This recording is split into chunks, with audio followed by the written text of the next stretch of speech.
Hi guys, welcome to my fortnightly roundup with me, Wargamer Dad. Quite a few cool things over the last couple of weeks. GW been kicking out a lot of stuff, as have some of the, as have many of the others. I'm going to start with GW with 40k. We've got a new campaign setting in the Psychic Awakening, which is pretty cool. Basically, in the wake of the Great Rift. Pouring chaos energy into the universe, more and more people are developing psychic powers. They haven't gone into it in too much detail. You've got a new page you can go and look up, centering around a living map of the Warhammer 40k galaxy in the wake of the Great Rift. As the series progresses, new key war zones will be heightened as the implication of the Psychic Awakening spreads. It will also serve as your hub for the latest Psychic Awakening news. So they've got a new page which there's not much on at the moment, but as the whole Psychic Awakening era of it progresses, we'll be getting more stuff on that. Yeah, at the moment, there's just a little page there talking about the Psychic Awakening and the Seatrix Maledictum, which is the Great Rift. Psychically sensitive have felt the impact most keenly, but there are far-reaching consequences for every race and every faction. This phenomenon has been dubbed the Psychic Awakening. I wonder if Tau will get Psychers at last. But if you're a 40k player, that's something to keep an eye on. There's going to be a lot of cool stuff coming out. There's been a lot of supposition already. Some think that it's going to involve Magnus playing a heavier part. Others think it's going to involve Lorgar because he was, after all, a psychic. And others have postulated that if Magnus is coming back there, he's coming back, he's already back. But if Magnus is going to start taking a more active part, does that mean Russ is going to come back? Because they are obviously the polar opposites in the Warhammer universe. Let's be honest, I don't think anyone has any idea. We'll have to wait and see. But that looks really cool. I'm looking forward to getting my Space Wars involved there. We've had some more stuff from Warcry come out. We've got Monsters and Mercenaries, which is going to give you more stuff to play with. You've got some of the chaos figures there, and you've got some stormcasts. So hopefully we're getting stormcasts in there. Includes fresh challenge. This content is designed to supplement and enhance your warbands at every level, no matter how far you progress. So that's up for pre-order. They brought out the Chimera, which is a new monster. The box of the Chimera is going to include ability and fighter cards to add to your Warcry using the rules presented in Monsters and Mercenaries, and various other bits. And if you can afford it, a Chimera to add to your warband. There's going to be another box coming out, including the 8 points. There's going to be the Furies and Raptorix box, so they're available in the Warcry main box. But if, like me, you didn't fancy either as warbands and you bought a separate warband, I went for Cypher Lords. This is a box that's going to allow you to get those monsters. And again, the abilities and war cards and rules necessary to play them. The abilities and war cards necessary to play them. The rules, the rules will probably be in the Monsters and Mercenary books. 2 more warbands. Well, not 2 more warbands. The Untamed Beasts and the Iron Golems are coming out as separate box sets. So they're going to be available outside the starter box. So again, if you've got no one to split it with, or you just didn't want to get the whole starter box, you can get those as well. So that's going to be pretty cool. Everything's going to be fully compatible with the starter set, and you can combine your matching game boards and terrain for a massive brawl. Yeah, we've got the Ravaged Land Defiled Ruins as well, which again is going to be fully compatible with the starter set. Let's have a look. 5-frame ruins, arch, collapsed columns, crumbling statuary, plus double-sized game board, and a full set of Warcry tokens and a deck of terrain cards. So you've got new terrain cards there, so you can add those to the deck. It's it's supposed to be fully compatible. Exactly how that works, I'm not exactly sure, but then I haven't actually managed to get many games of Warcry out at the moment. I've literally had like half a game because it's been a bit slow in my local area, or rather, it was quick and then it slowed down, and then it got quick again. But the times it was quick, I wasn't available, and other people are busy. Also, far more important, they've released Go Treks for the Age of Sigmar universe.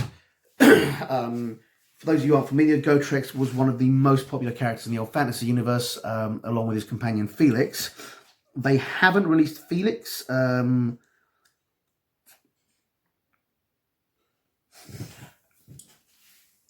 So I don't know if he actually died in one of the books. Somebody said he did, but I find it hard to believe that there can be a Gotrek without Felix. They're supposed to work together. But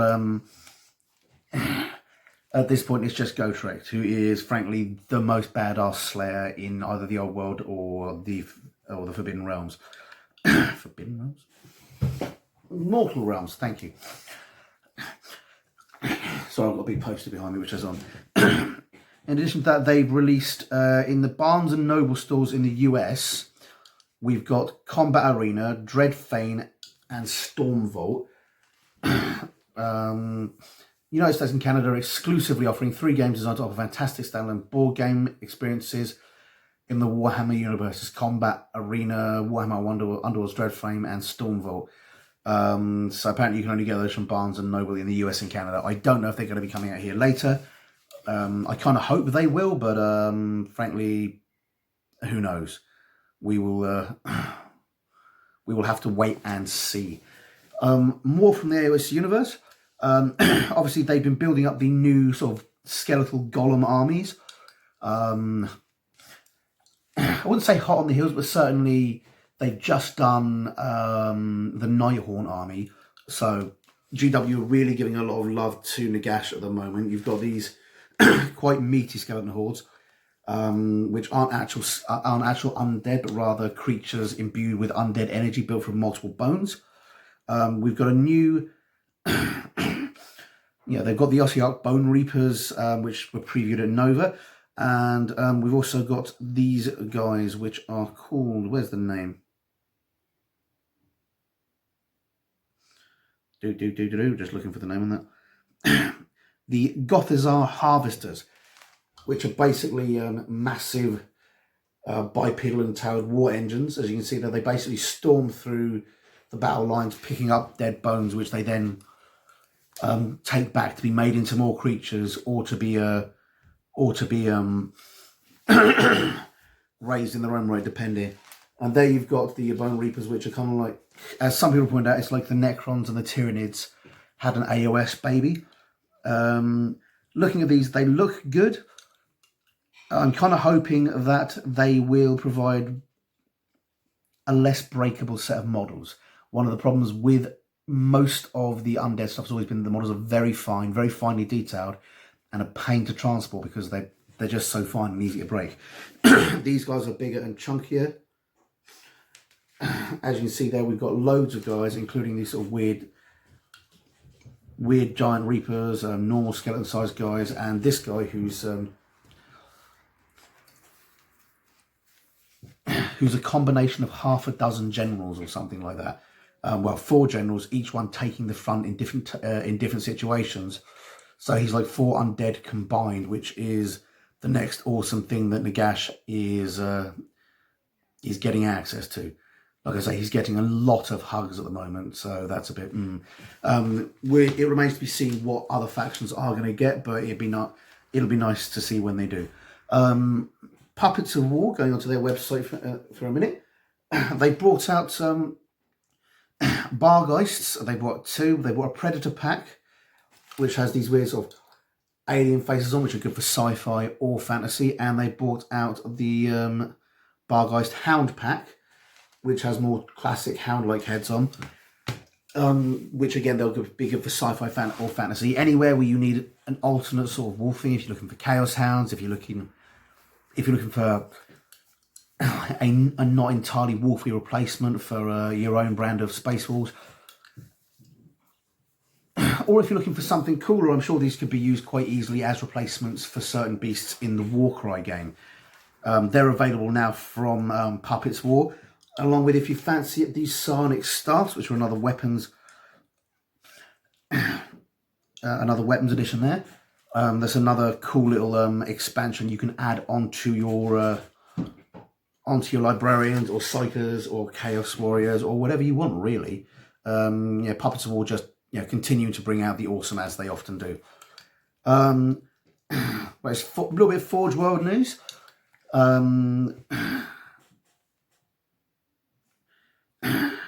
They're doing a last chance to buy the Realm Mortalis set. So if you like fighting battlegrounds inside and you want a really awesome set, head over to Forge World now and see if you can find any. As I say, most of them are already sold out, so you'll have to see what you can get if there's anything yet available. But those have gone off the site, so those have sold out on the site. And being as it's a last chance, you're not going to get any more. There's also a couple of new releases for the Forge for the Forge World stuff. We've got the Legio Custodes Ares gunship, which is nearly £300 of awesomeness there. Let's see if I can find a picture that gives you a scale. No, come on. You can see there that it's quite big. It's not as big as a lot of the other stuff, but it is still a fairly awesome, fairly vicious looking gunship. Kind of in the vein of some of the old Flash Gordon stuff, if you like that kind of stuff. So that's really good. And also, if you're a player of the Lord of the Rings or the Hobbit game, which one did fold into the other, you've got the Sheriffs of the Shire, some new halflings to add. So you've got Half-Fruit, Brace Girdle, and Robin Smallburrow, who are two halflings armed with clubs. There's some extra special characters there. And they're the Sheriffs of the Borough, go along with a lot of the other stuff that's been coming out recently for the Lord of the Rings game, which to my knowledge now only supported on Forge World. So if you want that, you've got to pay the little extra prices that Forge World pays. Last but not least, we've got a nice new release this month for both Aristia and Infinity. I'm just waiting for that to load up. Here we go. Wild Bill the Legendary Gunslinger. Oh, get in there. Sorry, just waiting for that to load up. As many of you know, Aristia is the form of entertainment for the Infinity Universe. And as many of you also know, the Aleph intelligence is capable of creating nanobodies and artificial personalities to put in them. It's done so with William Wallace, it's done so with Joan of Arc, it's done so with Miyamoto Musashi. And like Miyamoto Musashi, this guy is another guy designed for the Aristia series. As if you're familiar with the Miyamoto Musashi character from Infinity and again from Aristia, even though he originally was designed for Aristia, but then he left. This guy has also been designed for Aristia, but also like Miyamoto Musashi and like a lot of the others, he's a dual release. You can use him as a special character in Infinity as well. The model is probably going to be plastic because most of the Aristia models are plastic, but the details on them are fairly good. You can see he's a 6-gun wielding cowboy.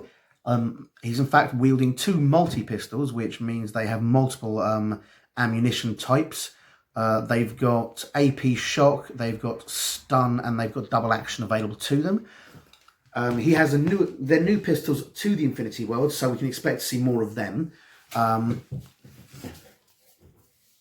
But they have those multiple loadouts for them. He has marksmanship level 2, which means he's ignoring cover, and because you get marksmanship level 1 with that, his ammunition is already shock, but being as it's AP shock and the pistol, you're not losing much there. It also means he's got a rifle mode and a contender mode, so if you're using the other weaponry, you're still going to get shock and you're still going to ignore the effects for cover. He has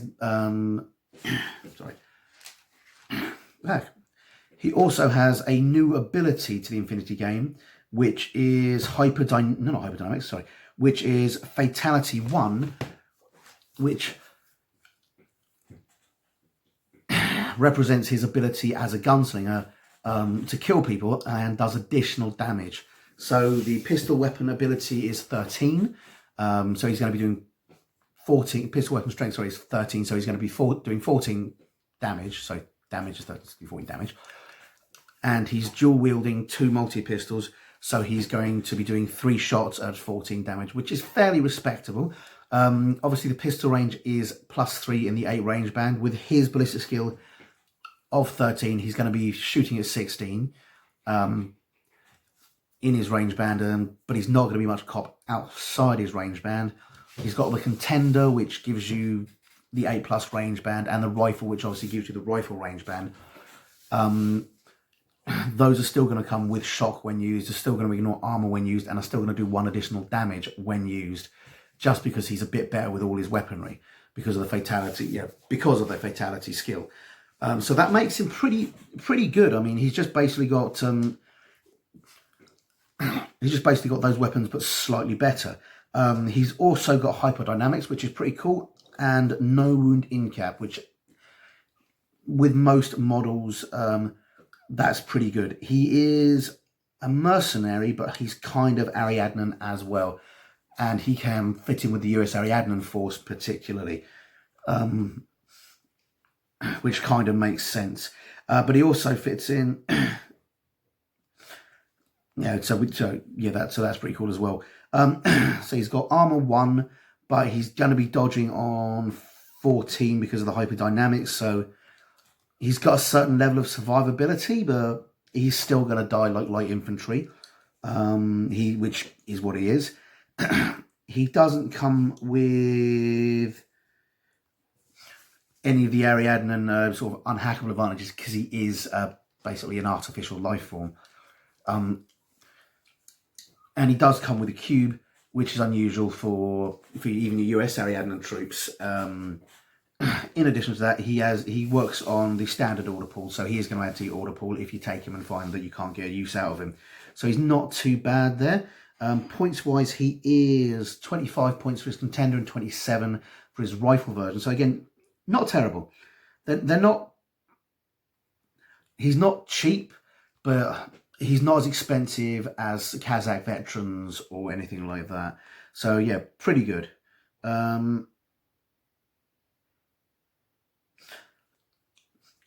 He's got a total of 8 inches movement with 6'2", which is not going to be great at running, but at the same time, it's better than your 4'4" movement that a lot of the others get. He's got an 8-inch movement in total. So, but most of the time, you're just going to be move, shoot. So he's very much a short range, get in there kind of guy, rather than, for example, someone who's going to be moving around the battlefield, which for a close combat guy is slightly limiting. But with movement 6 as your initial movement, it's not too bad. You still get the 8-inch movement, which is what you get with Kazakhs, which is what you get with your vet Kazakhs and your other guys like that. Which is most of the guys you move around the field. He is going to be relying on that dodge. So 6 inches in the first movement isn't bad at all, because it means, yes, you're only losing 2 inches when you do move dodge, which is better than having a 4-inch movement and losing half your movement. So there is an advantage for that. And as I say, no wound in cap is effectively a second wound, so he's got some survivability. Let's have a look. In US, he's got a special rule for US Ariadna where he counts as a grunt, which means you can put him in fire teams as a grunt. Hacker's Lamb, count on him in Kapukalki. He can be part of a fire team Harris there with 2 Kaplans. And the Foreign Company is another sector which will be able to form special fire team Harris with 2 Kaplans or 1 Kaplan and a Visiena, meaning he's going to fit quite well into most armies. Into those armies. He's going to be just a merc in your standard Ariadnan forces, but if you're playing Yevhen Ariadna like I do, you've probably got quite a good spread of various bits and pieces anyway, so you will be able to then sort of switch over and go, okay, I'm going to use US Ariadna and my grunts and Wild Bill, or I'm just going to use Wild Bill and I'm going to go Russian, or whatever it is you want to do.